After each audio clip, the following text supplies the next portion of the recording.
Welcome back to another episode of Saving Grace. And we've got someone that's funnier than me in the room. Give up. Come on. It's Maisie Adam, sweetheart. Woo! Thanks, guys. Hello, McQueen. Hello. Lovely to have you on the pod. I'm very excited to be here. We need to get the elephant You out got my of this- rider. Thank you. Yeah, Maisie's bush recently has just Honestly, been out it of entered hand. the room 10 minutes before I did. Well, we need to get the elephant in the room out the way. We're both doing soccer aid. Yeah, baby. You've done this a lot. How many years have you done soccer aid? This will be now? my fourth. Jesus. But I'm so excited for you. I was buzzing when I saw your name. Really? Yeah. Because I had mixed reactions No, we there. need more girlies in. I do agree. We do. We need more And girlies. a lot of the girls are professionals. Yeah. So I'm just like, hang on. Yeah. Hang on a minute. It's basically a ton of like Women's World Cup winners and then like me and you. Just sort That of doesn't feel. going, I'm just happy to be Well, there involved. hasn't been a female celebrity that scored yet. No. And I feel like this is our Until year. this year, Do you know Grace. what I mean? Both of us. Because you're on the opposite team. Yeah. Where are you from? Should Why we are just you on the assist each opposite- other but on opposite teams? We'll just ticky tack Just it all give the way it up the to pitch. me. Yeah. Yeah. Where are you from? Why are you on the other team? I'd imagine because of my international worldwide appeal. What, are you Scottish or something? No, I'm not remotely anything. Genuinely, right? This is 100% true, and Jill Scott gives me so much shit for this. But do you remember when them like DNA things became really popular? The 23andMe thing, where Yeah. you'd spit in a tube and Yeah. send it off somewhere. I don't know if it was legit. Like, No. I don't know what we were spitting in a tube for. It's probably kink. just, yeah, Yeah. some niche corner of the internet, just getting it in the post, shotting it. But my husband sent his off. And it came back. I'm like, for reference, Mike is like my height, white, dark curly hair. Right. And it came back and he was like a little bit Danish, a little bit German, a little, like he was from all of them always a bit Scandi German. countries. I was like, phew, like, yeah, wow, that's cool. And then I sent mine off, being like, wonder what it's going to be. 98.3% from the north of England. You're That's joking. too much. But what's the other like That's too internal, isn't two-ish it? percent? The other 2%, Nigerian. Mesopotamian. What's that? Mesopotamia. I only knew until I watched Race Across the World where that was from. It's like Kazakhstan. So that's probably what got me on the World 11. I just thought, wow, okay, so that's why, because I was confused. And you can see it when you look at me. Very much so. Very. First thing you said when I walked in was, Kazakhstan. "Is Mesopotamian Maisie?" That's what I thought. Yeah. What is the vibe though? Like, because I've been training. You're gonna love it. Have you been training? So I did at Bromley FC. I'm on loan currently at Bromley FC. On And I was practicing my dribbling. Yep, lovely. So difficult. Lovely. So hard. Yep. And I took my toenail off. Okay. Because I kicked with. You took it off yourself No, to help play the better. ball took it You're like, off. this is coming off. This is a hindrance. Yeah. I kicked the ball like that with And my it snapped toe, the toenail. and I was like, "Fucking hell, that really hurt." How brittle are your toenails? Well, what are I've you got letting brittle them grow bones. You to? see, that's the issue. Are you I growing think. them in the way you grow fingernails? Yeah, No, I'm trying to get some that's acrylics on there. To use a footballing term, that's a red card. Yeah. Let's not make it political. That's Oh, yeah, so that's my you issue shouldn't ever be currently. snapping toenails off. If I did do that, I think because my boots were too small as well, and not comfortable. Yeah. Um, Also, but sure, your girlfriend's told you don't kick with your toe. She did tell me that, and I thought, but the thing is, when I'm kicking with the side of my foot, it's not going anywhere. Do you know what I mean? It's just rolling to the left side of the Right. goal. Yeah. And if you're the goalkeeper listening, that was a lie. It Yeah. goes to the right. Yeah, sure. But that's I'm finding it really difficult. I mean, as a World 11 opponent player, this is absolute music to my ears. Would you want to know what I do know, Maisie? Is that if the ball goes out Yeah. on the side of the pitch, Yeah. that is a throw-in or a goal kick. No, it's a goal. It's a if it throw-in. goes out the side, it's not a goal kick, Grace. What? Just wait. Yeah. And if it goes out the back, Yeah. that's a goal kick or a corner. There we go. And if it's a throw in, how do we throw it in? Not over the under. No, great. You throw it over. Oh, you are throwing. That's straight up. No, this was what Tommy Fury did. That's what I was thinking of, but I just got it mixed up. He was like giving it that, and we were like, brilliant, Tommy, well done. You remember in your training. And then out of nowhere, he was in the bowling alley. He was like an old man playing bowls. It was amazing. Well, I'm going to have to remember that then. Over, not under. yeah. Yeah, there's no point at the game where you're top, doing an under. not a bottom. Absolutely. And that's a change for me. Absolutely. Okay, must be a top if I'm throwing it in. Yeah. Okay, have you had any mental stories from the days that you've been doing soccer? I mean, it's so the first one I did it the day after my wedding day. So when I always wanted to do Soccer Aid, like genuinely since I was a kid, and then eventually like the ask came in. And my agent was like, "Oh, you've been asked to do soccer." And I was like, "Oh my God, this is amazing." And they sent the date through and I was like, "Rings a bell." And then, so it's like you do training Thursday, Friday, Saturday at this camp that you'll know about now. Yep. And then the game's obviously on a Sunday. And I was like, 11th of June, I've got something on that weekend. And then, of course, I was like, oh my God, that's my wedding weekend. So I did training Thursday, Friday night, car like took me to where I was getting married. We did the rehearsal. I was like in full kit, walking down the aisle with my dad practicing. And then the next day got married. I mean, because it was my first one, I was like, my first wedding? No, I was going to say. I'm now on husband 5. Yeah. It was my first Soccer Aid. I was so like keen to impress and was like, I'm going to take it really seriously. I'm not going to drink like a lot. You at my are wedding. taking the piss. I got like all that no secco stuff. I was saying to my bridesmaids, after 8 p.m, do not give me alcohol. I need to be primed and ready on Sunday. 3 a.m. Right. I was on someone's shoulders, still living it large. I turned up with maybe the worst hangover of my life. No. Yeah. And Pochettino, who at the time was the Chelsea manager, was our manager. And we turned up at that fancy hotel in Manchester and he was like, how was your wedding? I was like, yeah, really good, thank you. And then he was like, as a wedding gift, I'm going to start you in the starting 11. No, that's the worst thing I've ever heard. No, genuinely. So I was on this squad with like some of the world's best players. Like there was Totti was in there, Hernan Crespo, Roberto Carlos, and then Usain Bolt was on the left wing and I was on the right. Usain Bolt, what's the one thing Usain Bolt does famously well? Run. Yeah. Yeah. And Pochettino went, so basically, Maisie, you're on the right wing, he's on the left wing. When Usain makes the run, you just match him. I'm like even not hungover, by the way. I can feel the Prosecco in my veins. No. Still. You can still feel it in your system. Yeah. I was like, are you kidding me?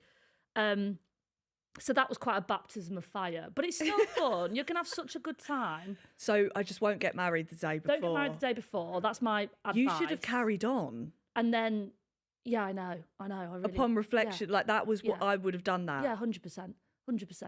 100%. Also, like, on the arrivals day on Thursday, I remember it feeling like first day of school. It's so scary. This is my issue. But hopefully you'll arrive with like people that you know. Who do you know that's doing it? Like who have you met before and you know well? Sam. Yeah. And Ginge. Great. I would say that's the level I'm at. Yeah, you'll be fine then. Right. I didn't really know anyone when I walked in. And like you basically walk up and there's like the photos and stuff. And then you go into the hotel and they're like, right, there's just a lunch happening through there. And you go in and it is literally like, if you remember back at school with your dinner tray turning around and trying to like work out where to sit, because there was like tables that sat 6 people at a time. And there was this one table, it was the only one that had people on it. But so many people had brought extra chairs round. There was like, this is how. There was maybe like 12 people and they were all kind of like people that knew each other from previous years. And I was literally just like with my little tray. And I was like, oh my God. So I kept circling the buffet to wait for like somebody else like to a shark. to join. I was like, genuinely, I was like, I can't go and sit. I'll just keep going back for a chicken wing. and then from behind me, I just heard this voice and he was like, hello, we've not met, but can I sit with you? And I turned around and it was Sir Mo Farah. Stop. And I was like, yeah, well, let's sit together, Sir Mo Farah. And we just sat there having some chicken for a bit. And then Vicky McClure from Line of Duty iconic came and sat down. It was amazing. And then like loads of other people joined. But yeah, that's my biggest starting fear. A table on your own. Who do you sit anyone. with? That's my pure fear. So that would be my advice. Get married the day before. Or yes. Don't get married the day before, actually. Don't get married the day before. And try and align your arrival with Sir Mo Farah. If you do those 2 things. Is he playing this year? Not sure. Fucked Not it sure. then.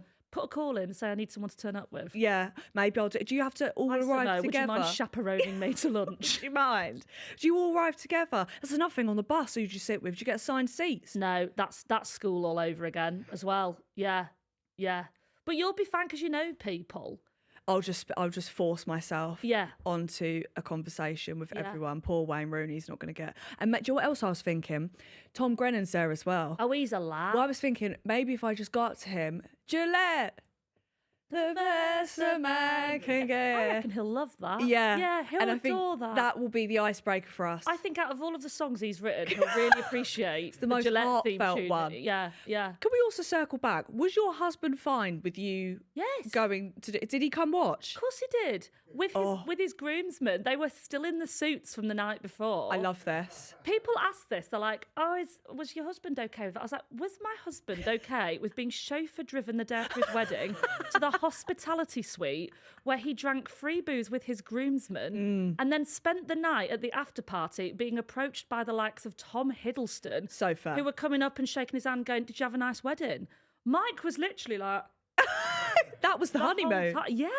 That's insane. What is the after party like? Should I be scared? No, that's lovely. Really? That is great. No cameras. Is it like the box? It's what's that? Sex shows in London. Oh. But not minus the sex. I just meant that you're not allowed your phone out. Oh, right. Okay. Me coming in just a bra. Yeah, do not do that. Third rule, don't turn up to the after party in just a bra. It's good fun. And everyone's just like, everyone is just really, really nice. It's such a joy to do.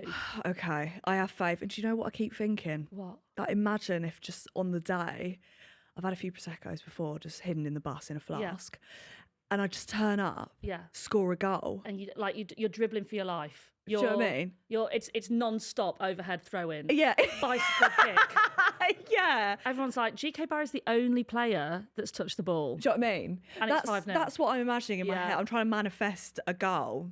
I just think, I really do think, there's so many of, the non-professionals that we go into it being like, oh, God, what if I don't impress people? Yeah. But then, I do think, we just have to remember we're there to just have a laugh. We're not Jill Scott. Do you know Alex Brooker? Yeah, love him. He told me this great story where on his first one, he was doing a similar thing on, so we all do, karaoke on a night at the this is what I mean. It's getting worse. There's, a few drills that we do, and then the most of the weekend is karaoke. Right. Jill will do the rap from Mysterious Girl. Just sit through it. It's fine. Just let it pass. And Alex Brooker told me that he was like, I think Robbie Keane came up to him and was like, "Oh, do you want a beer?" And he was like, "No, I'm taking it easy."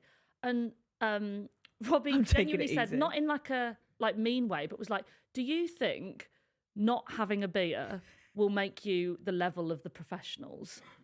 And not even in a mean way, but Alex was like, "Well, yeah, I guess not." And he was like, "So enjoy it, have the beer, have a nice time tonight, and just play as best you can tomorrow." But it's not like if we don't have a beer, we're not going to be otherwise Champions League. I'll still be shit. Yeah. What was your karaoke song?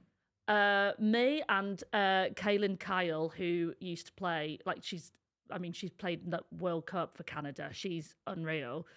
Me and Kaylin Kyle did You're the One That I Want from Greece. Love that. Yeah. Love that. Yeah. And is it what's that thing in rugby that you have? Initiation. That's what it is. There's a lot of that going on. I hope you don't have to piss in anyone's mouth. Not unless you'd like to. No. If that's the sort of vibe you bring to a party, Grace, you won't be kink shamed at Soccer Aid, I'm sure. God forbid. Very welcoming environment. Just ask Joe Marler. Yeah. See. He'd love that, I fear. He's a very open-minded man. Yeah, that he is a very open-minded man. Okay, well, I feel a bit more confident now. It's so fun. You're gonna be grand. Maybe I'll be sad when it's over. I was genuinely. Really? Yeah. I won't be invited back, so I'm going to retake this in this year. It's a good laugh. Winter has gone and we are prepping for the summer, and I'm going to be out in my skirts, my short sleeve tops, and maybe even a little bikini. So don't even get me started on shaving down there. Thanks to today's sponsor, Gillette Venus, I have got all of you girls covered. Girls, I am buzzing to be Gillette Venus's new Chief pubic officer, and I'm here with a pubic service announcement. I normalise the pain, the itch, the bumps and redness for short-term smoothness for so long, and girls, I'm here to tell you it's not your skin that's the problem. It's basically the fault of your 5-blade leg razor that you've been using on your intimate area. I used to get such bad post-shave itch, I'd be in this chair, my queens, doing the little wiggle. Try not to itch. I'm doing my bit. But now I don't have to worry about that. And there's been loads of myths. You should use a men's razor because apparently that was better for you. Tell that to my vagina. Before using the Venus pubic razor, there is one core memory that I have where things went wrong. I found out that Jedward were at a London hotel nearby. So guess what? I shaved.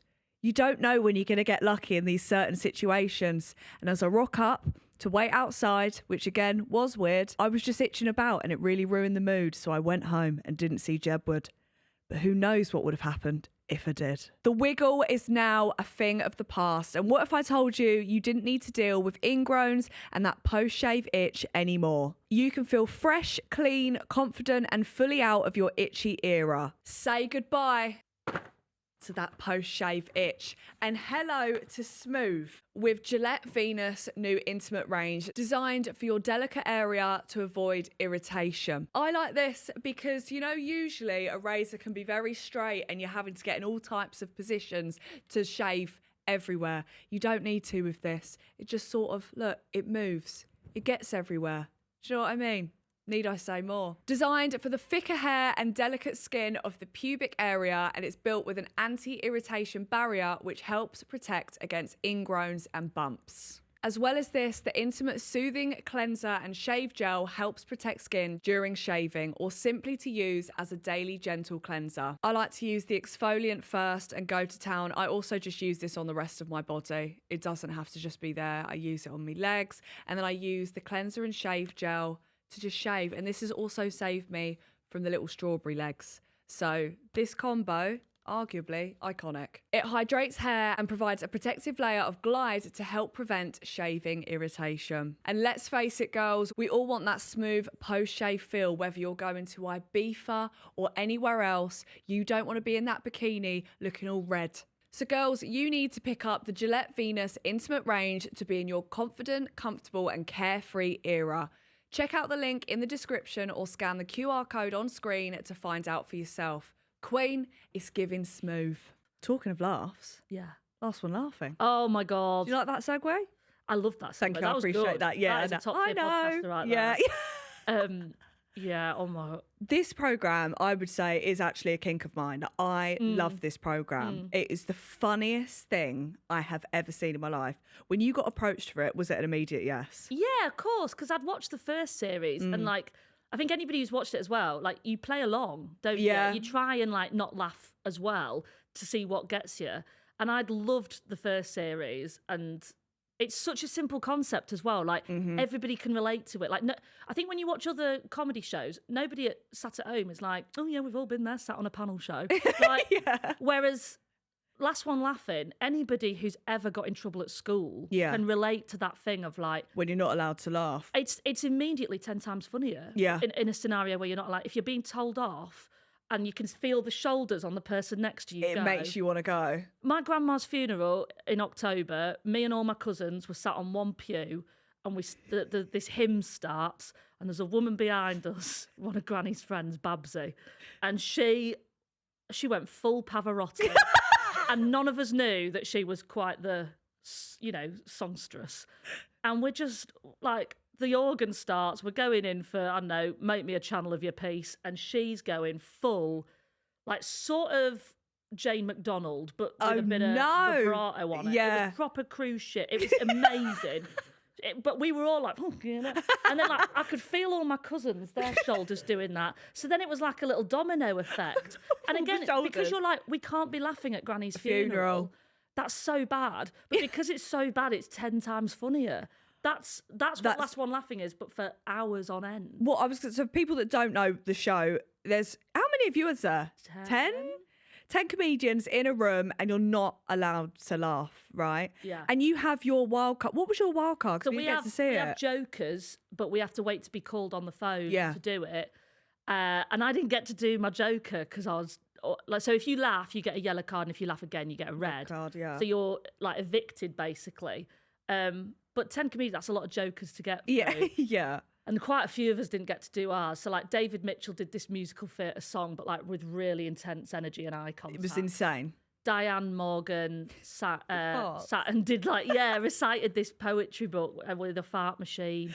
That got me. And then the one that really got me was the singing, having to like. You had tears. Oh, I went the colour of these walls. I thought I was going to pass out, and I could feel it going like that. It was awful. What was your Joker going to be? I was going to wrestle in gravy with my Auntie Sue. We'd rehearsed it. How do you... What? How did you rehearse that, though? Because we had to get it done for legals. They had to know it was safe. So that's the saddest bit about it. Me and my Auntie Sue there was a big blow-up like paddling pool in the car park of the filming studios at Elstree. No. And me and Sue were in our cozzies wrestling in gravy with some runner filming it on her iPhone. I mean, God bless that runner. She's probably somewhere at parties being like, do you want to see Maisie Adam wrestling her auntie in gravy in broad daylight? And the whole time we were wrestling, we were going to just like have a really mundane chat of like, oh, how's Uncle Richard doing? Well, you know his back's not been the same, you know, but like splashing about. And I didn't get to do it because I was out. So Sue was just backstage for a whole day in a cosy and a dressing gown, waiting to wrestle her niece. How do you come up with that? How do you think of that idea? You don't wrestle with your aunties in gravy? Never in my life. Good. No, I need to go on to that next Christmas. I just was like, it needs to be something visual and physical and mad. And you don't. That's the trickiest thing as well, is you're trying to pick something to make people laugh without knowing who you're going to be in it with. So we genuinely didn't know. I think a lot of people think we did know. We genuinely, until they walked in, it was like Big Brother. We didn't know who was in. So you're like, if you did, you'd maybe be able to be a bit more like, oh, that's their sense of humour, and that's, you know. But yeah, it was tough. Well, then Bob walks in as well. Oh my God. And we were like, well, we're finished. Yeah. We didn't know it was Winner Stays On, and Bob was like reigning champion of Series 1, standout star. He was just so funny.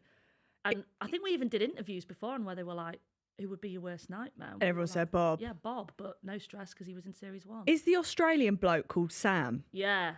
I just feel like is impossible to be in there with because Campbell, nothing makes that man laugh. Yeah, and also like I think a lot of people with Sam think that it's a character.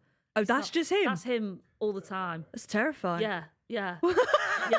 I think the first time I gigged with him, I got into a green room and he was like, top 3 favourite doors.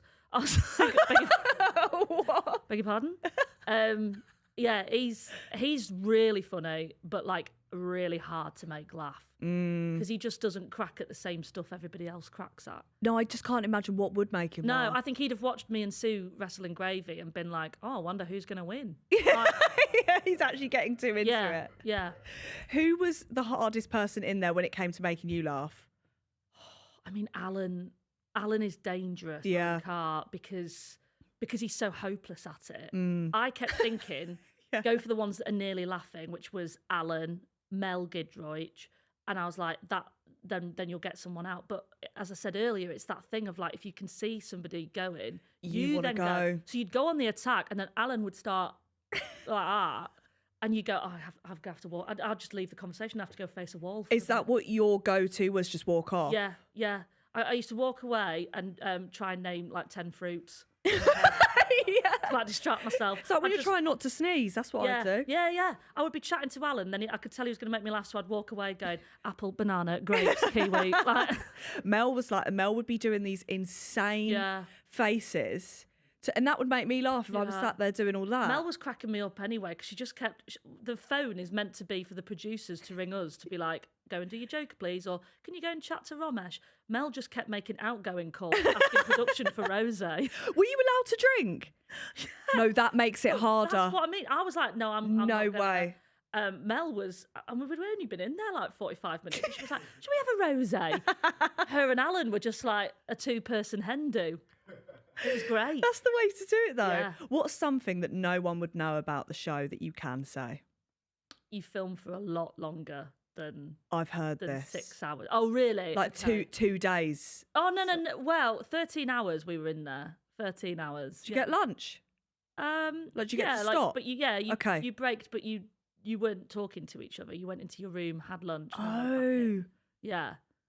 13 Yeah, you didn't hours not chat. to laugh, by the way, is insane. Yeah, yeah. Like by the end, we were all a bit like, "What time is it? What day is it? Yeah. Where am I?" Well, I'd say the most annoying part is when you've got your red card and you have to go sit in the room. I know you can laugh, but then it's also like, for fuck's sake. Yeah, I know, fuming. I don't want to be Absolutely here raging. anymore. Yeah, yeah. And it's like, it's almost more fun being in the other one because that's where you can feel like the naughty kid that's not allowed to laugh. Yeah. Whereas like you sit in the sofa and you're like, oh, this is just what I do at home is have a laugh. Like, put me It's just back like in watching there. it at home. Yeah, yeah. This is Gogglebox. Yeah. What we're doing now. It Just is watching. Gogglebox. Yeah, I feel like Jimmy Carr's the perfect host for it as well. yeah. The way he was on that little puffy thing Oh my god. and he goes into the door. Yeah. I lost my fucking And mind. the way he goes doors. Like, don't you? If he was a kid, he'd be like Stewie from Family He's Guy. not real. He's not Like real. when I met him, I was waiting for him to crack. I was like, I know at some point. That's just him. Yeah, yeah. He's very not human. Yeah. No, he's AI. He's AI. Love yeah, you though. That's how you describe Jimmy Carr. He is AI. an AI person. Well, in honour of Last One Laughing, I thought I could tell you some jokes and you keep a straight face. Oh, Okay? God. Okay. And these are the best ones that I've got. What you're about to do by I telling already these wanna jokes laugh. to me Yeah. is what we will be doing to the professional footballers at Soccer Aid. Yeah. We're like, I'll have a go. Yeah. Go on. Want me to take the corner? This no thing you problem, do. sweetheart. I'll do it. Go on. Let's have a go. Right, take it away. Are you ready? I might not be able to look at you Okay. because I reckon you've gone so bad they're good. Yeah. Right. Okay. What do you call a Russian man with 3 testicles? I don't know. Ujinek Bolokov. Right. Why didn't the dog want to play football? Don't know. It's a boxer. That was a bit of fun. Because it's a dog and boxing's a sport. Boxing's a different sport. That, bit of fun. Yep. Why can't Cinderella play football? Because she plays in a glass slipper. She kept running away from the ball. Oh. And that's a bit of fun because the ball was yes, where she yes, lost the her ball is slipper. 2 things in this. Yes, joke. I see but I see not where it actually works. the football. Yeah. All right. Okay. I used to be addicted to the okey cokey. I just turned myself around. Yeah. Yeah. Was that from a Christmas cracker? Yeah. Yeah. Yeah, I think all of these are. Yeah. What do you call a woman stood on the top of a house? I like the hand gesture. You've gone full observational. The other day, I started doing stand-up. Hey, what's the deal with? What do you call a woman stood on the top of a house? Is it Ruth? Yeah, it is. Yeah. Because again, that's got 2 meanings. Yeah. Roof. I told my wife she was drawing her eyebrows too high. She looked surprised. Okay, couple more. My wife told me I had to stop acting like a flamingo. I Hasn't had got a to leg put my to stand foot down. on. Oh. Although that was quite good. We're cooking with gas now. This has become a writer's room. You had to put your foot down. Because they famously have their foot up. But then you had no, one but leg flamingos to do stand have a leg to stand. They do. They Yours do. was better. Thank you to We were Google. both on the 1 foot train. Yeah, we were inclusive with that. What do you call a man lying in the front of your door? Matt. Yeah, that was a shit That's one. terrible. Do you know what? That's terrible. I can appreciate that was a shit one. Yeah. I don't think I've got any That's more. what we call a dud. Yeah. Yeah. I apologise. Yeah. But that's all I've got, really. Okay. I was close with Ruth. Ruth is what nearly got me. Really? Yeah. The shittest one. Well, yeah, I think mainly because I say Ruth. So and I say you Ruth. say Ruth. So it's Yeah. sort of a joke that only works for the person telling it. Southern. Yeah. Yeah. Yeah. Or I'll try- Southern. Southern. Southern. Yes. Do you know one thing I do like about the Northern accent? What's that? Everything just sounds better in it. Yeah. I feel like people just sound more friendly. Yeah, we can get. Yeah, we could say shut up, you slag. And you're like, oh, that's Thank endearing. you. That's Yeah. nice. Also, I fear if you want to win I'm a Celebrity, be Northern. Do you reckon? Yeah. Really? Where are we going off with this then? Obviously, Angry Ginge. Yeah. Did Scarlett Moffat? Yeah. Vicky Patterson. My God, there is a trend. Danny from Jill. McFly. Jill. Hello. I don't really remember all the Harry others. Redknapp. You have got one. See, But that's 'cause thank he's God lovely. for Harry Redknapp for representation. Yeah. Thank you, Harry. Shall we take it back to the very, very start on how you started comedy? Yes. Because I feel like this is, I just wouldn't even know where to start. I thought you were going to go up from the very, very start. I was like, Birth. my mum and dad were very in love. Yes, they had a little passionate cuddle. Oh, don't. Please. Sorry. Do you know, my friend's 30th, she had it in Portugal. And I remember telling my parents, I was like, I'm so excited. Like, I've never been to Portugal. My dad was like, you have? And I was like, no, I haven't. He was like, yes, you have. I was like, Dad, I'd know if I've been to Portugal. He went, Easter break, 1993. I was No. like, I'm born in January 94. And then he was like, oh, yes, we made you in Portugal. I was like, goodbye. Nice chat, Dad. I See you think it's later. disgusting when people go, we conceived her. Yeah? Why? I don't need to know I was made in Portugal. I want to say it like those Navy adverts. That's what I was Did just you want to do? thinking. I was born in Carlisle, but I was made In Portugal. on a balcony in Portugal. Not the balcony. No, let's not go there, please. My No. God, No, not the cheeks in balcony. I've got hot. Yeah, sorry. Sorry. Anyway, comedy. Anyway, How'd you- just trying to get that mental image of Phil and Jill out of my mind. Phil and Jill. Yeah, not a joke, genuinely true. Flower pot man. Love that. How did I get into comedy? Yes. I did drama as a degree because I wasn't great at subjects at school. Was not academic at all. Felt that. Thought I'd do drama because it was the closest thing to what I was good at, which was dicking about and showing off. Yeah. And then I got to the end of that degree and I'd graduated without an agent. I'd moved back home with mum and dad. I was very didn't know where to go. But I'd always loved stand up. I'd always loved watching it. Yeah. I used to go and see people's shows.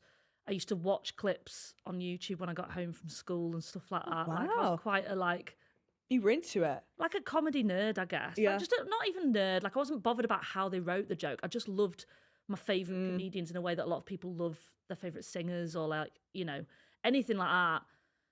And I think it was genuinely out of all my mates had graduated and moved to London and they were doing, it just felt very one step forward, two steps back. Yeah. I was I just felt a bit confined and I was doing jobs that I was just doing temp jobs, behind bars and trying to figure out what I wanted to do.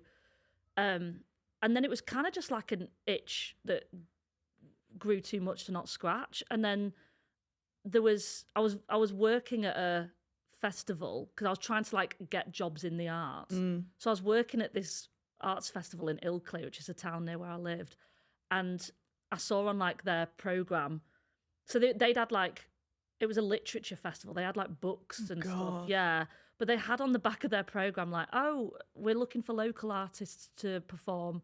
You could, do whatever. You could do dance. You could do a poetry night. You could put a play on. Just apply. And I sent out this form and filled it in. And I was like, I'd like to try stand up. And they just replied and they were like, great, here's your spot. Oh my It's God. Thursday night, 9 p.m. And that's the first time you'd ever done it at a festival? It was a 1 hour slot on my own. What? Yeah. So I then found out later down the line that you're meant to start stand up by on the open mic circuit. But there wasn't a circuit where I grew up. I lived in a small village. That's the thing. And there wasn't I guess Leeds to an extent, but I'd never seen open mic comedy in Leeds. I'd gone and seen comedians at the theatre in Leeds. So I just didn't know that was how it was done. So I did this show. I made it free so that I could try and get as many people in as possible. Yeah. And then loads of people came because it was a free event. Hey. I mean, honestly, Grace, if we watched it now, it would be maybe a good 8 minutes stretched across an hour. But it felt like it went well. And I remember feeling a buzz. And I worked at Fat Face at the time as well. And I used to think of stuff when I was really bored on menswear and it would be dead. And I'd print out some till roll and write these little ideas down, but never did anything with them. And then when I got that slot, I just found all the old till rolls and like And made put a it little into set an out of order. it. Yeah, and then just like memorized it, did it. As I say, it probably wasn't great, but it was good enough that I got away with it. And I just remember coming off and being like, that's all I want to do.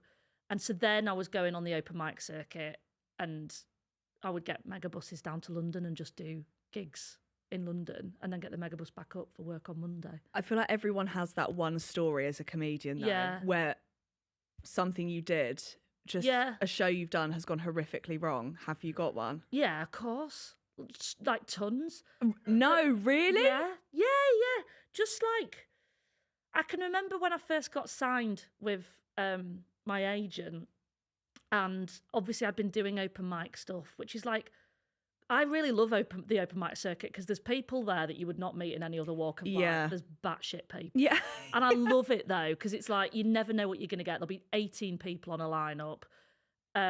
It's mad. And I was used to that. And then I'd got signed by my agent and I was maybe like performing in some clubs and getting a bit of money for it. I was like, great, this is amazing. And then my agency was like, oh, we do sometimes get, you can do these corporate events. And I remember saying like, no, I don't want to do corporate events. And then they were like, the money is a lot better than what you get for a gig. Josh Widdicombe loves a corporate. He loves a corporate. Yeah, I've well, heard you'll this. know. You do like a corporate, they're the same as like brand Yeah. stuff. You're like, great, okay, there's a bit more money in it. I'm trying to make a living from comedy. I can't make it. Like, I was doing gigs for 50 quid at the time. So you're like, you can't pay your rent with that. Absolutely. So I was like, oh, okay. And so I got booked to do this lawyer's dinner. And it was in this big fancy venue. And I've turned up and I was like, hi, I'm here for the... They were like, oh, are you the comedian? I was like, yeah. And they went, just wait outside until we call you in. So, and it was like, the big doors in Hogwarts that open into the Great Hall? This is horrific, I was like stood the other side of these big doors. And I was just sort of having to put my ear to the door, waiting for these, like, maybe like 100 blokes, all blokes, not a single other woman in there, just listening to them have their dinner, waiting for it to be... You're announced. Yeah, and then I heard them ding, ding, ding the glass, and this bloke at the front of the table, I could see through a crack in the door, he was like, thanks everyone again for coming. It's been a good year for the firm, been a really good year. We have lost a few clients though. And then he reeled off the names of clients that had died, like old rich clients that had died. He didn't introduce you after And then that. he went, Fucking but to hell. lighten the mood, right, I swear on my life, he went, but to lighten the mood, we've booked a comedian for tonight. And then he said, I don't know if she's any good because she's not got a Wikipedia. Bring her in. What? Not even like Maisie Adam. Bring her in. And I was like, right, that's me. I opened the door. There was no mic. There was no stage. There was just two long tables like they are in Harry Potter. No, that's the best way I can describe what that room looked like. And I just had to stand at the front. And I had tried to do some jokes about lawyers, but I'm me. I don't really know much about them. So I remember being like, they're not going for this. Just go and do the stuff that works really well in the clubs. And I was going into that, and it was like about, it was like really naff stuff of like, isn't it mad how we all get taught to play the recorder at school and then nobody carries that into adult life? And like all these people were just staring at me like. Not even a pity laugh. Not even a pity laugh. Bastards. I remember at one point, because I was booked to do 20 minutes, I was like, I reckon I've done 18 now. I'm on the home straight. Yeah. And I glanced down at my watch and I'd done 6. 6 minutes. And I'd done all my material that I had at the time. Did you have a silent car journey home afterwards? Oh, yeah. Yeah. I came out and I went into a Tesco Express and got those 3 for 2 gin tins. Yeah. Just sat on the Thames Link home like... That is fucking horrific. Because I feel like the worst thing for a comedian is for people to not laugh at your jokes. You feel like you need a shower after it. Like you need to wash it away. off. Yeah. It's bad. Because you literally had one job. Well, yeah, but not everyone is funny. I feel like the gift of the gab, you've either got it or you haven't. And at least you know you are funny, even if the lawyers didn't laugh at it. I guess it's tricky, though, of like you booked for a reason, which is to make people laugh. And there's almost like there's no room for... I guess, like, if you're a footballer, people are like, we know you're good, but we also know some weeks you're going to lose and you're going to win. And you kind of buy into that as a football fan. You're like, do you know what? sometimes they're not going to Gonna be win, shit, and that's yeah. okay. Yeah. Nobody ever is like, well, book a comedian, and it's okay if she's shit. Nobody does that. Yeah, it's so you so have true. to be good. It's really like, it's tough. So note to self, never ever do a conference. No. Well, I don't know. Some of them, I'm all right with them now. I think it was a mix of like bad booking and me not being ready. And them also not, I think Talking a about mic would have recorders. helped. I do I think believe a that. stage would have helped. I think being introed not off the back of In Dead Memoriam people. would have been good. Have you ever done stand up at a funeral? No. Do you know someone who has? I don't know. I'd like to do it. That's a tough gig. I do stand up at a funeral of someone I knew. Yeah, I was cracking jokes at my granddad's one. Yeah. Tough crowd, But though, you but- can't be booked for, like, Yeah, true. Louise from Minehead, and you're just turning up like, I don't know this Everyone's sobbing. You're like, stop. Yeah, you're like, well, you told me in your email that she was actually a terrible baker. Like, rubbish. Yeah, you're right. It would have to be at someone I knew. Okay. Yeah. Okay, maybe you can do mine Yeah. after Soccer Aid. It You'll sounds have enough like you're going to info. provide enough material. Yeah, I do Yeah. believe that you can really get the crowd going at mine. I think so. I'll write that down and Yeah, we will please if you do. don't mind. Yeah, lovely. I've got a question that I need to ask you. Okay. Do you ever do comedy about family and friends and then they go, why the fuck have you told that story? Yeah. Do you? Yeah. Because I've done that before on the pod and my mum's like, you literally can't say that. What, and she's got the hump about it. Yeah. Yeah. It's difficult, isn't it? Because it's like, I think your job and mine is similar. Of like, we take, everyday relatable experiences and sort of Well, that's your set, isn't it? relay them Yeah. back to people so that they can kind of, I think, feel like, yeah, that everybody does that. Like my favourite kind of comedy was like watching people like Peter Kay or Victoria Wood or Lee Evans, and like you would go to people in the audience and it was just full of people going, that's you do that. Yeah. And I think that's It really makes lovely. it funnier, yeah. So like I've found sometimes when I tell stories about like my mum or like my brother or my husband, like you can see people going like, oh my God, yeah, my mum's like that. My Yeah. mum's like that. But I do sometimes feel like it's a tricky balance because you don't want to like throw them under the bus. And sometimes as well, like they're embellished. Like the Yeah. idea is there. But I've done that before of like taking a trait of one of my mates and a trait of another of my mates and made it out like it's one person.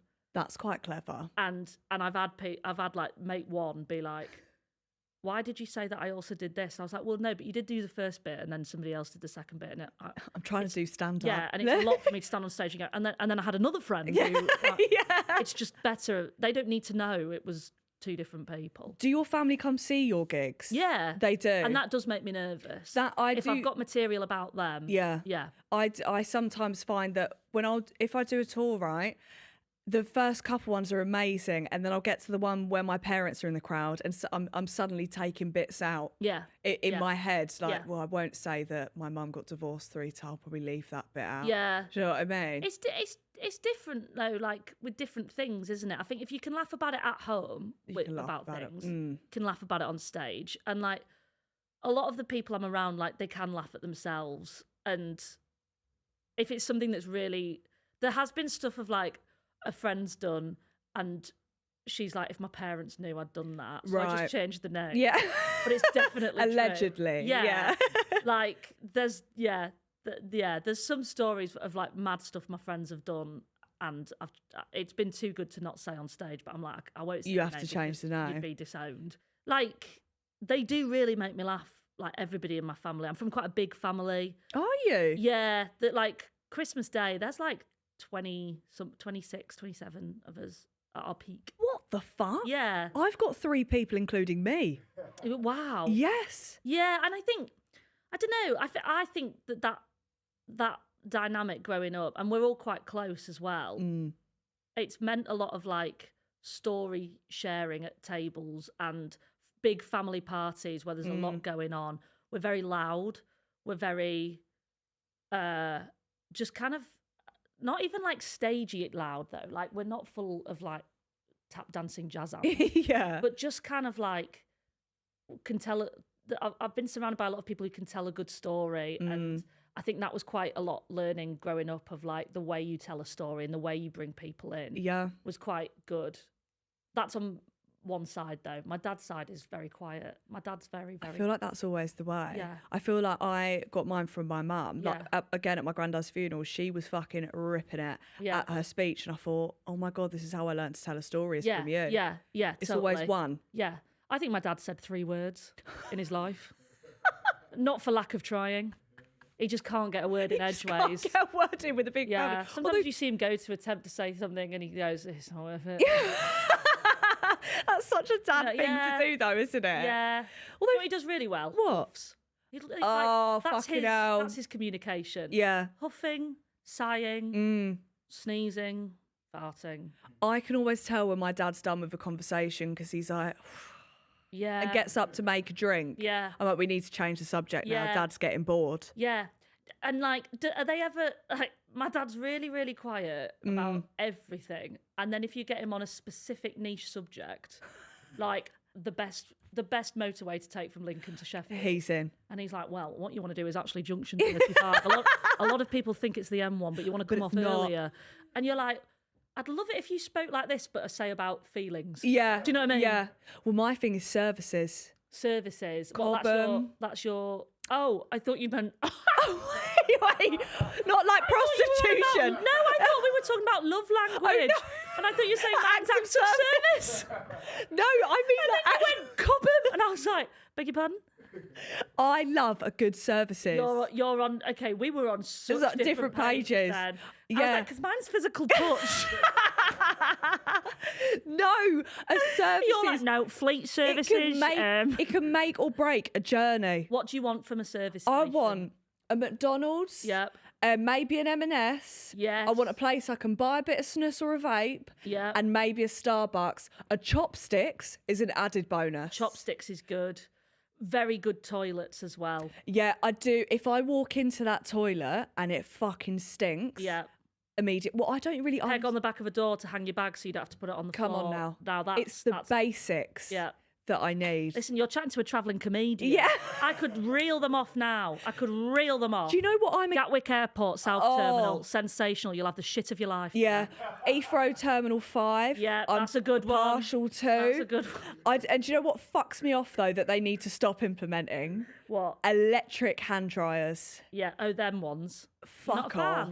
No, because I just feel like they're full of germs, and also I'm then like, don't touch the sides, don't touch the sides. That's what they're for, though, Grace, so that you don't touch the sides. But what are you doing? I shake. Like I'm literally shaking, and then I'm like this. I've got rings on, got my dyke ring on. Like there's a lot going on. So I just prefer a paper towel. A paper towel. Do that, throw it away. Why are we not doing that? Paper towels just take me back to school. Yeah, well, PTSD, you see. Yeah. Did you like school? Yeah, I had a nice time. No. I was really looking. I didn't realise school was horrific for people until I left. That's weird because most comedians are bullied at school. I rocked up to uni and I was like, how great was that? And everyone was like, horrific. That's why we're here. How great was that? That was a fun 5 years, eh? Where did you go uni? Southend-on-Sea. Not by the sea? Yeah. Oh, obsessed. Yeah. It was like technically a drama school, but it was, questionable. The gigging place at Southend's nice as well, like the pavilion or something like Pavilion. that. Bit of fun. The Cliffs Pavilion. Right by the sea, you can see it as you get out the car. That was a bit of me. Really? Yeah, that's the only time I've ever been Southend. Really? Yeah. There's a gig that's like a regular comedy night there, and it's meant to be quite a tough one, the one at the Cliffs Pavilion. What, as in the audience? Yeah, it's like run by the same promoter, and they've got gigs all over the space. And like amongst comedians, we all know the good ones and the bad ones.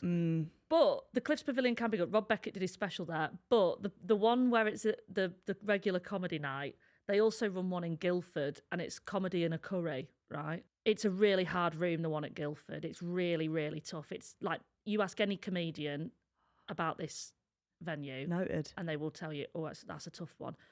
I once did a gig there and it was going so bad, I heard someone snap a poppadom. That was the only sound. That was the only sound. Oh my God. Yeah. Yeah. I'd say that's like Derby. Derby. I just as wanted a place. Yeah. What, you're not a fan? The toughest Derby and York. What did you have to do? Well, I was doing my saving grace talk, but at the start I do a little bit of stand up and then I'll get my guests out and I'll get the audience up. But Derby and York was kind of like, have you paid to be here? Or were there just free flyers on the street? You want to say to the audience, you paid to come here. Yeah. Would it kill you to at least smile? Yeah. That's my issue. Should we try enjoying it? Yeah. It would be better for both of us if we tried to enjoy it. Because I know how this sounds. It does sound like, well, you should just be funnier then. There are just some times where you go out and like there's audience sat on the front row like this. Yeah. And you'd like, you've gone to the effort of buying a ticket. You've left the house. You've maybe got a babysitter. Like, should we try? Could you take your coat off? Yeah. Could you take your coat off? Do you know what? It's always the dads for me. There was one, it was in Derby, there was one. Were they huffing and sighing? So he was at the front with his daughter and he obviously didn't realise what he was coming to. Yeah. Do you know what I mean? He didn't realise that there was a drag queen about to come out and scissoring talk. And I always pick on someone at the start and I go, my most Googled thing about me is GK Barry a man? And I'll go to a dad and I'll go, do you see anything? And he'll go, no. And I'll go, it's because I've tucked. Bit of fun, right? Fun. He literally rolled his eyes and went, fuck's sake. And I was like, oh, right. Oh dear. So that's the start. Yeah, yeah. And it feels like a very long way from the end. Yeah. From that. And people would listen to that thinking like, oh, but surely the only way is up. No, that's like It's now the only way is down. Yes. Yeah, I do. The only way is down. Down. That's the story of my life. So obviously you've had a big year. You've had Last One Laughing. We've got Soccer Aid coming up.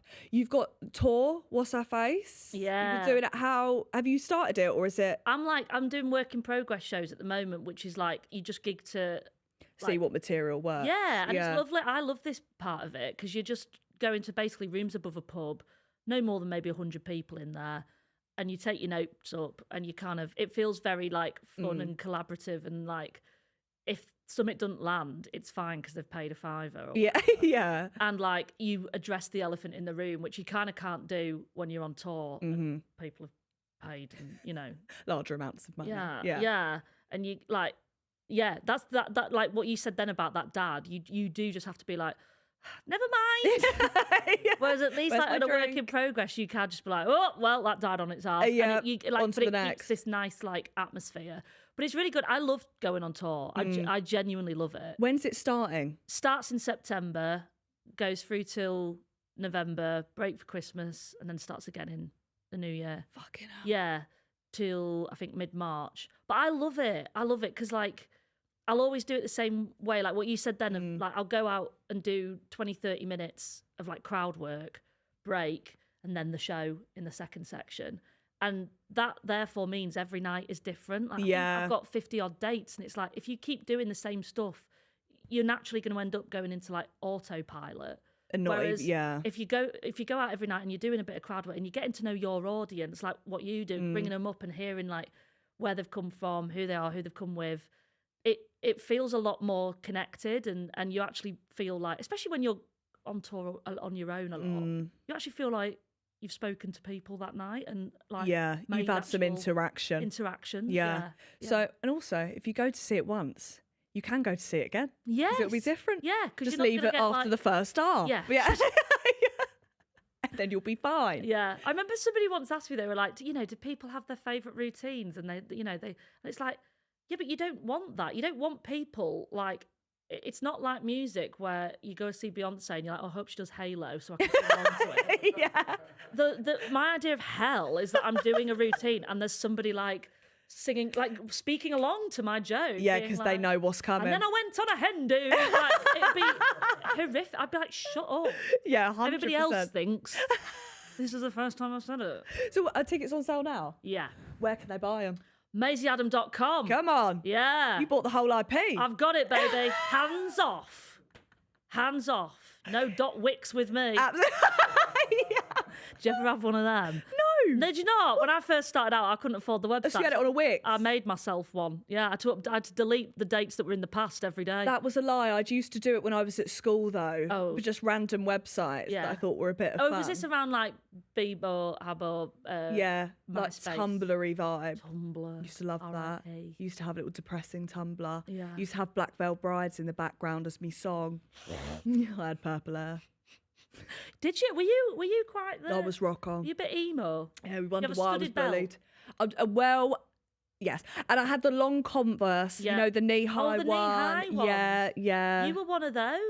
It's not a phase, Mom. And it was. Big old side fringe. Well, the thing is, I had a cow's lick, you see, so I could never get a side fringe. Right, so it's just a wave. I just had this one big, like, Elvis Presley quiff Yeah. on my head, Yeah. which I thought was cool. Yeah. It wasn't. It's fascinating isn't So- it, when you look back on them and think, I thought I looked the absolute shit. I thought everyone wants to fuck me. Yeah. No one did. Yeah. Not one. Terrible. Yeah. Terrible decision. Yeah, but I feel character building. Yeah. Skinny jeans and a long cardi, and I was swanning around going, line up. Line Not up. the long I'm gonna be cardi. picky. Yeah, and creepers. Do you remember creepers? They were my school shoe. And I was 5'10" at 15. So why the fuck was I in creepers? I was like Slender Man. Gandalfing your way around the corridors. Yeah, I used to wear a bit. Wow. Yeah, but wow. And school wasn't fun. no, I don't know why, really. I'm Love not that, sure. innit? And I had buck teeth. But enough about me. I like to end my pod with advice to save my guests. It used to be advice to save me, but everyone's advice was shit. So I flipped the script. Advice. Yeah, so my advice to you. Oh, okay. I was going Yeah. to say, I can't give you This advice. that's what would happen. Do you know, immediately my brain just went, Blank. always wipe front to back. Well, yeah, You and know. some people don't. No. Putting shit on the bus. Crazy work. Sorry. Yeah, no, I will have to tell Mum not to listen to it. Don't put shit on the puss. It's advice to live by. It is advice. So to that's live my first by. bit of advice. Yeah, lovely. My second bit of advice is maybe at Soccer Aid, you can pass me the ball by You're accident. on the other team. I know, but we're girls. Yeah, exactly. And girls stick exactly. Do you together. know? Do you know how many people be watching Soccer Aid still, sadly, in this day and age, being like, girls can't play. Girls can't. If then we pass to each other, Yeah, that but is then absolutely on a plate for the old gammons, isn't I'll it? pass to you, so then we've both That doesn't got it. make it better. That makes both women look equally shit Then, at football, if we Grace. both scored, Maisie, then it's like, oh, we'll let bygones be bygones. We've both done it. I wish this approach to football was possible. I really do, Grace. I will pass you a ball in training. I'll meet you halfway. What? I'm not doing it on the day. Okay, well, live Usain on Bolt's not ITV. going to do it either, so we need to really just think here. But who have you got on your team that will pass it? Jill will pass to you. Will she? Yeah. I doubt it. No, Jill's nice. She's focused on scoring. Maybe Ollie Murs, because he'll feel bad for me. Yeah, maybe. Yeah. Maybe. He won't. I just said Jill, actually. Like, Jill is... You know Jill, right? She's Yeah. a laugh a minute. Mm, And then on the pitch... she's not. Jill Scott, Oh. fun and friendly Jill Scott, disappears. And what replaces her is like, A the demon. person that has gone on to, do what she's done in football at Yeah. the level that she has. And you're suddenly like, oh, yeah, that makes sense. When we scored, I think last year or the year before, we got a goal and we'd come from behind, behave. Come on. And I ran up to Jill as it was being put back in the middle to start again. I ran up to Jill and just went like that on her hips. I went like that, thinking like, oh, this is a bit of a laugh. Because we always have that relationship. And like, we'd spent the whole week in training kind of like, oh, you scored. Okay, I scored. So I just went up to her and went from behind. She literally looked at me like she wanted to throttle me. Oh, no. Yeah, I was like, right, note to self. Oh, like, when you were a kid and you'd take it too far with Yeah. your parents. And snap, Yeah. like, right, that's it. Yeah, right. I was like, oh, sorry, Jill. I'd have asked to be subbed off. Yeah. That's, yeah. Mm. And I don't know what I think, do you know what my other bit of advice is? What's that? I think get married again. Get married again. And then, but you can really, really... I've married a really nice boy. No, the same man. Oh, the same man. Oh, I should have specified that. Oh my God, like poor Elizabeth Mike. Hurley, like, Yeah. like just divorce and then go back to The him. Furies, I'd say get married another time so you can really, really fuck off the no secco, even though you didn't drink anyway, but just really so you can do it without anything in the back of your mind and you don't have training or anything. Just do it one more time. Yeah. One last hurrah. I don't want to be that couple that renews their vows. You should. No. I'm going to renew 17 times. No. I love Do attention. you know what everyone's thinking in a ceremony where two people are renewing their vows? You've cheated. One of them's cheated. Facts. Absolutely. 100%. At 100. You know when people put on their captions on their anniversaries where they go like, "We've had our ups and downs." I'm like, oh, Yeah, something's happened there. Something's happened. You don't say that unless. My favourite thing is I've been watching the Furies, right, and they've renewed their vows for the 4th time, right, and it got to the point when no one, not even the dad, has said, "Yeah, we'll come." Yeah. They're just like, "I'll start home for this one because I'll probably have another one." At what point is it suspicious when you're going, should we renew our vows again? If Mike went to me, should we renew our vows? I'd be like, I'd go who for is his phone. she? Yeah. Who is she? Give me the phone. Genuinely. I if he do was like, agree. let's renew our vows. No, you're right. You're right. I'm out. Me in 2 years. Yeah. We're not even married. Don't. We're not. You can't renew your... I mean, listen, if you're going to get tons of messages now from people who No, have renewed fuck their 'em. vows. What are you going to do? That's weird behaviour. Maybe you shouldn't have cheated. Maybe it wasn't worth the mistress. Before we finish, is there anything else you would like to promote? Anything at all? Oh, God. World peace? Boring. What should we promote? Dogging. Do you know what? I don't think anyone dogs anymore, and I think it's wasted. I don't think people dog. I'd be too scared. I'd be absolutely Petrified. Do you know what the worst thing? This is my biggest fear about if I ever went dogging would be the car that we're driving at the moment. I couldn't be caught in. It's my granny's 20-year-old Renault Clio. Oh no, you can't. I can't be caught dogging in that. If you're going to get caught dogging, you want to be caught. At least you want people to say at the station. You never guess who we've had in, and she had a lovely car. Yeah. Whereas, Agreed. I know if I got caught dogging, they'd go, "Oh, we've got that girl off Last One Laughing," and you'll never guess she drives an 06 Clio. No, do you know what? That's And I such can't a have good that point. going round. But also, I don't think there's much room in the Clio to be. Or are you Not outside with these dogging? legs. Well, I mean, I'm a 36 leg. you need at least a Range Rover. Be a leg out of each window. Actually, could be a bit of fun. No, I'd need a limo. I would, because I get cramps. Sometimes. Yes. You know, when you have to pause and stretch. I don't do anything really, so I don't really get You're a cramp. pillow princess. I'll just lay there. Do you? Enjoy it. Definitely enjoy it. But you don't. I'll give her a finger, but I'm not. Oh gosh, aren't you a saint? Really going above and I beyond, know, but, Grace. you know, I'm not lifting her up everywhere. Well, I don't think that's sort of required, is it? I don't know. No. Some people just like to You do different mustn't things. bench press when making love, Grace. That's my advice. Shit. I've taken That- yours. yeah. Now, like me Do and you know part to what? you. That's where I've Stop been going bench wrong. pressing in sex. You're right. It's not. No one likes It's it. hard It's to not train good for sock you or race her. without it, though. You know, you're looking built Your well. other half just could be there like, she's such a romantic. Well done. This is good every That's week. a PB. Well done. She's just spotting you. Yes. And that's how we're ending the pod. Thank you so much for coming on. It's I've been a got that as an pleasure. image. Poor Oh, Ella. dear. Anyway, if you've been watching, like, subscribe. If you've been listening, follow the 5-star review. Bye.